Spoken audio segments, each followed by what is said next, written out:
Well, if you close your eyes, I don't know, the cougar might still see you. Oh, hi there. I didn't see you. I didn't realize I had turned this camera on. Yeah, there we go. These are my intros. Alright, I want to talk a bit about the addictive quality of crazy food. My God, it was just Thanksgiving this past weekend, and I did some things I usually don't do. I've been gluten-free for I don't know, well, for the most part 6 years, since that was the first thing I started doing on my health journey when I was researching stuff. It's like, for those of you who don't know, I used to have ulcerative colitis, so-called incurable disease of the digestive tract. It's like eating glass. It's the worst thing ever. But I don't have that anymore. I have healed myself just going vegan, plant-based, raw fruits, healed up. And one of the first things I did was go gluten-free. Because I heard oh, people can't digest gluten, go gluten-free. So I've been afraid of wheat since day one. As soon as I heard that, I was like, nope, I'm allergic to wheat. Clearly. So I don't eat wheat, and I'm kind of scared of it, even though I don't know for sure if it bothers me.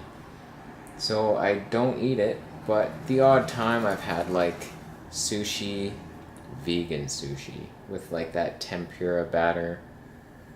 So that's wheat, and I don't know, I haven't really noticed a difference.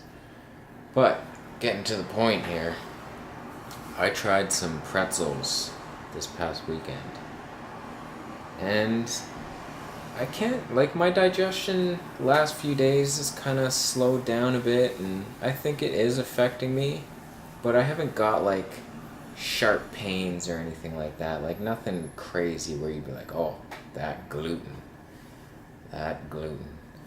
So what I have noticed though is how addictive these foods are. Processed foods, oh my God. I mean, I have the discipline of a Shaolin monk. Literally. I mean, a lot of people have an 80-20 rule with diet where they eat healthy 80% of the time and 20% a little cheat here and there. That's cool. It's sustainable for most people to do something like that. I'm more 95-5. Closer to that. And when I do cheat, it's more frozen durian that I know is sprayed with crazy chemicals. Thanks, Bus. Thank you, Bus. Ruined it. So I cheat with things that are still healthy. For most people, it's not a cheat. Buckwheat. I might have buckwheat soon.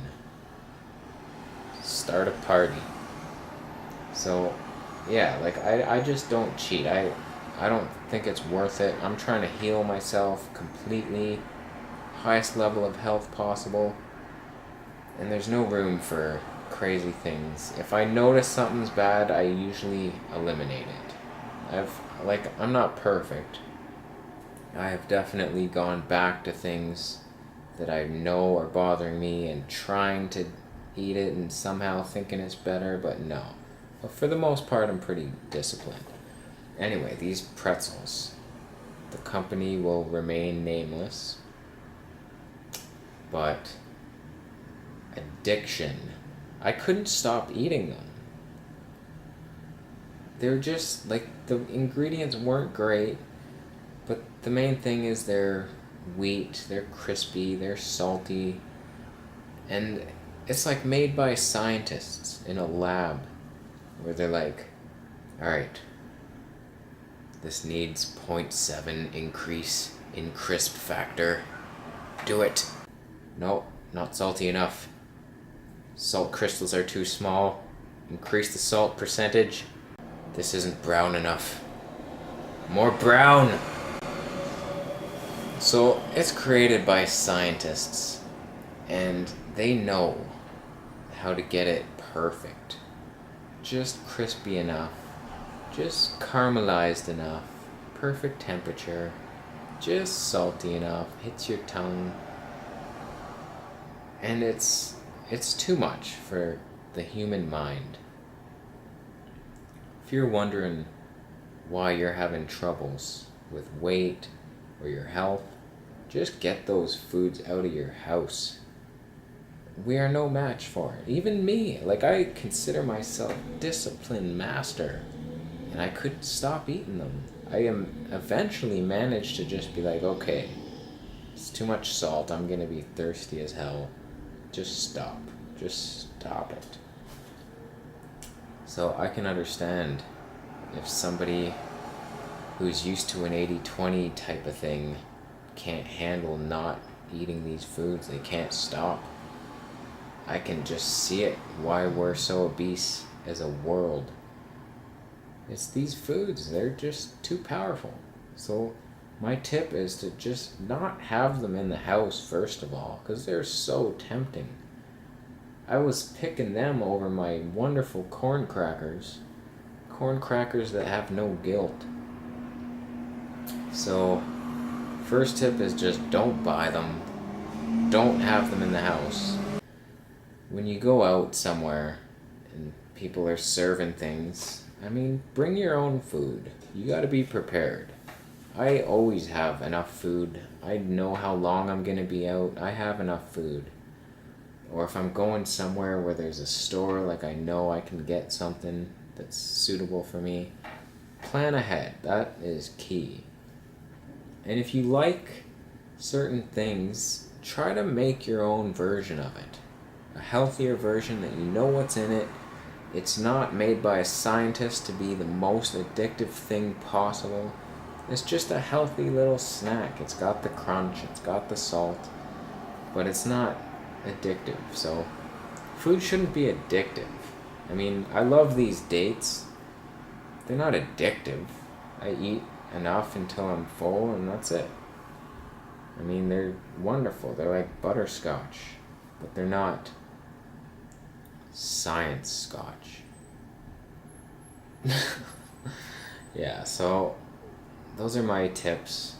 Eat enough healthy foods and you're not going to have much room or desire for the bad foods. That can help. But if you have pretzels around or cookies or whatever your vice is, even if you're satisfied and full, you look at that and think, I want to taste that right now. I want to taste that. Even though there's no room in your gut, there's room in your mouth. There's always room in your mouth. So, those are my tips. Do not buy processed food. It is too powerful. Don't make it harder than it has to be. You eat enough plant foods, you can eat all the whole food you want. You're gonna lose weight, get healthy, good things will happen. But you bring in those processed science foods, trouble's ahead, my friend. Thanks for watching that wonderful video about addictive foods. Please subscribe if you haven't done so already for some reason. Share it on your Facebook page. That sounds like fun. Also, give this video a thumbs up if you liked it. And feel free to share your thoughts on the video or whatever else is on your mind down below.